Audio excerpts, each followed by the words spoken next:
Well, I have reached my best by date. Victoria suggested the first reading for today.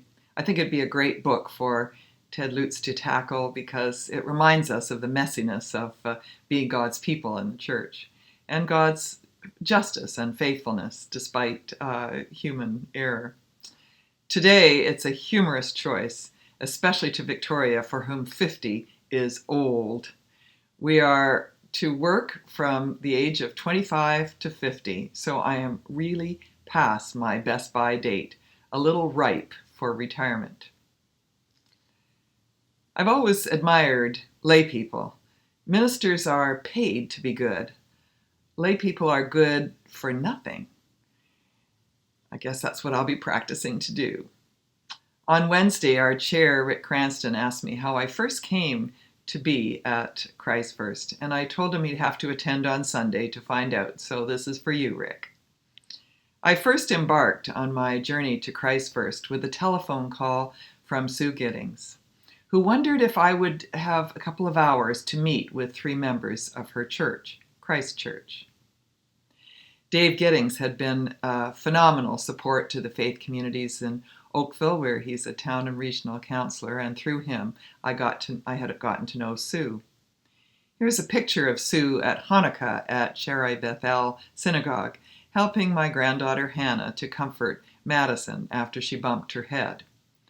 It was kind of hard to say no when that is the lasting image that I had of Sue.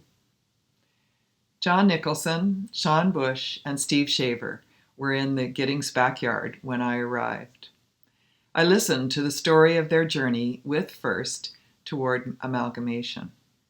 And then I asked, what about the culture of your church do you value?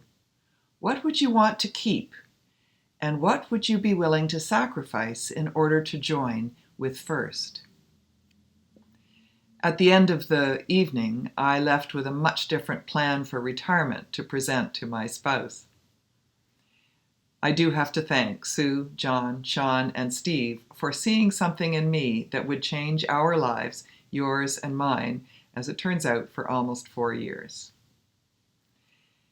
Then I met with Ed Mock and the leaders of First United and listened to the story of their journey toward amalgamation. I listened and then I asked, what about the culture of your church do you value? What would you want to keep? And what would you be willing to sacrifice in order to join with Christ? And so began our journey together. The 6th chapter of the Gospel of Matthew is a rich resource to grow our faith. It was the very first scripture that I preached on at 16 years of age at Beaurepaire United Church in Beaconsfield, Quebec, and I've been trying to live up to it ever since. Early in the chapter, we are urged to live a godly life, encouraged to be generous but to keep our generosity hidden, to pray but without fanfare, humbly, and to live pure lives. I particularly love the end of the chapter, which has Jesus telling us not to worry. First, the metaphors are particularly beautiful. Look at the birds of the air. Consider the lilies of the field. A beautiful way to say God listens. The beauty of the passage, however, tricks us into thinking that this will be as easy as a walk in the park, this don't worry part. You don't have to know me for long to know that I am a worrier. Just ask my kids. So this is a challenge for me. But I have learned that I didn't need to worry about a lot of things here. And that was because of the leadership at Christ First. As I ruminated on this passage, I began to realize that one way of striving for the kingdom, the realm of God here on earth, is to create a healthy culture. That's difficult. It takes care and commitment on everyone's part to create a church that is faithful, caring, focused on justice, and permanent. Culture is fragile. It doesn't take much to destroy it. One bit of thoughtless behavior by a member, a group, or a minister can infect church culture. Perhaps you see it in the cultures that you inhabit outside of the church. friends who suddenly aren't friends anymore, families that break apart. Even when we share a vision of how we want to be in relationship, that vision is hard to realize and even harder to maintain. While teaching practical theology at the University of British Columbia, we as faculty had to share with the students in the fall a ritual familiar to school children. What did you do on your summer vacation? I remember a colleague telling us about his great week with visiting family, describing all of the lovely activities, conversations, and meals together. And then he paused and said, "And for the second week, we remembered what a wonderful time we had the first week." Even with those we love most, we stumble. The church is no different. We are a human institution striving for the kingdom, the realm of justice, but often falling short.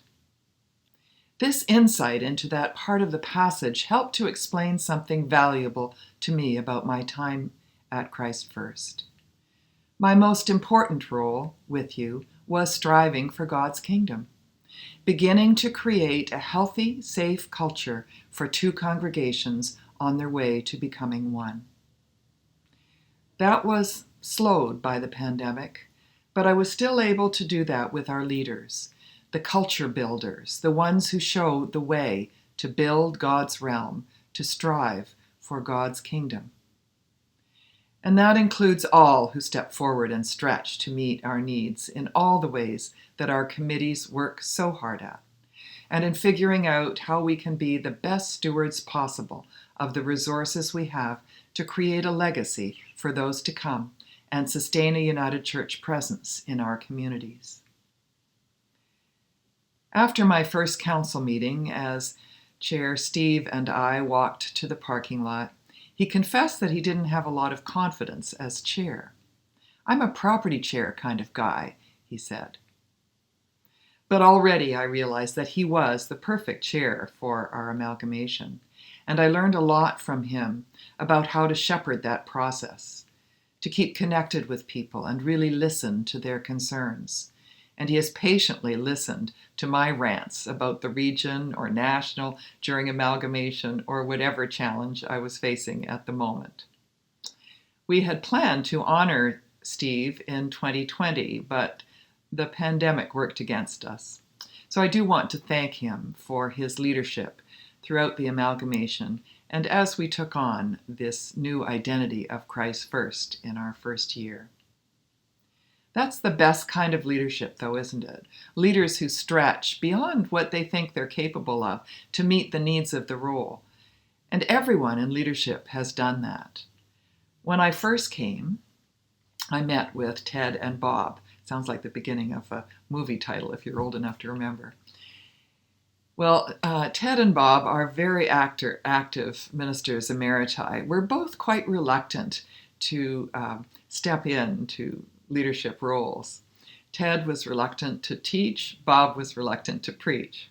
I remember several firm no's, but they stretched in their willingness to be talked into doing everything I asked of them and even volunteered more, and we have basked in their gifts through this time. With the help of Christine and Bob Rollwagon, they have become the film stars that they are today, recording sermons and Zooming Bible studies. Their encouraging emails for our worship and preaching have energized and motivated our worship team. They could give a course on active sermon listening and supporting the minister.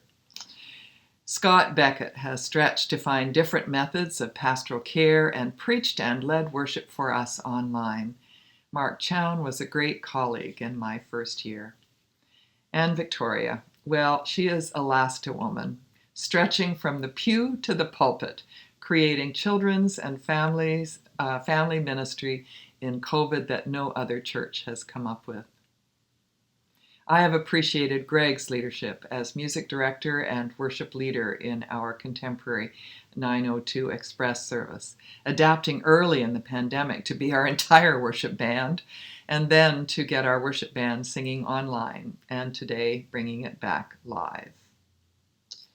Jane and Sandy have been so reliable in providing live or recorded music for every service, learning new technologies and getting used to having their hands and their feet on camera, which I know is a treat for you, but I know it must be quite difficult, or at least it was difficult for them to get used to.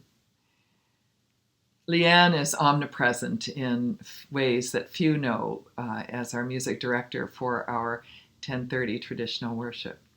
She stretched to be a music arranger, recording tracks for every part of every choir piece so that choir members all hear her voice while they are recording. She stretched to be a music conductor who could never hear her choir sing together on Zoom. And she stretched to be a music producer, directing Evan to edit every note in audio and video. If you have seen the latest Beatles documentary, Leanne and Evan are Abbey Road Studios. Adam and Duncan have had a wild ride as under Christine's supervision, they've dealt with the live and live streaming while directing our hosts who have done an expanded and great job, Hannah, Malik, Mohammed, Jacob, and Abby. All the choir members, including the Garraway and Choles families, who have rehearsed and recorded from home studios using multiple technologies from wherever they are, have been just wonderful in their dedication. Janice, through it all, a calm voice on the phone, a serene presence, meanwhile like a duck in a swamp, pedaling furiously in the reeds of pandemic and Wi-Fi and phone issues, in addition to all of her other responsibilities. John and Jesse and Sue adapting, disinfecting, and maintaining our buildings as we provided essential services to the community of need for most of the pandemic. And Christine, superwoman, who on top of her regular job, which includes supporting the minister, which is in itself a huge responsibility, stretched within hours of lockdown and every day since to learn and teach new technologies, to create, train, and supervise the tech team and the rest of us, so we have a team that is the envy of every minister I know. Even while suffering COVID, everything she alone knows how to do got done. All her regular jobs get done, and the live stream task she does from the office on Sunday morning, she did at home last week.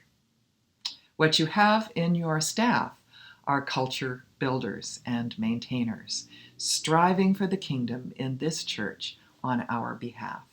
And for that, I am very grateful. And they certainly kept me here when I thought perhaps my ability or lack of it in the area of technology ministries, as they've come to be called, was non-existent. I can't name them all, but every one of our volunteer leaders has sacrificed and stretched and led through injuries, surgeries, health difficulties, COVID, homeschooling kids or grandkids, in the midst of vacations, from the cottage, from the basement. All have stretched into leadership, building a culture, striving for God's kingdom. Not one of us has walked this way before. We've made mistakes. But those who lead or work at this church are dedicated, want the best for the church, and share tremendous gifts and skills. You all have been very patient, very understanding, and very forgiving when my best or our best hasn't been quite good enough. I hope you will continue in this, for you are not going to find a better church. You might find a church with different challenges, but you won't find a church with as many dedicated leaders who are stretching toward the kingdom. For 2 years, not one of you has said, "We've never done it this way before," or "We always did it that way before." Don't lose your willingness to journey toward God, your newfound flexibility in adjusting to new ways of worship, pastoral care, fellowship, and outreach. And try not to start any sentence with, Reverend Morar did it this way. Just because I think it's the best way doesn't mean that there isn't a better one. A good replacement phrase is, well, recently we've tried it this way. Strive first for the kingdom of God and God's righteousness, and all these things will be given to you as well. I am so grateful to all of the above and to all who have supported us in any way possible during this time. I pray that you will continue to say yes to your leaders when there is work to be done.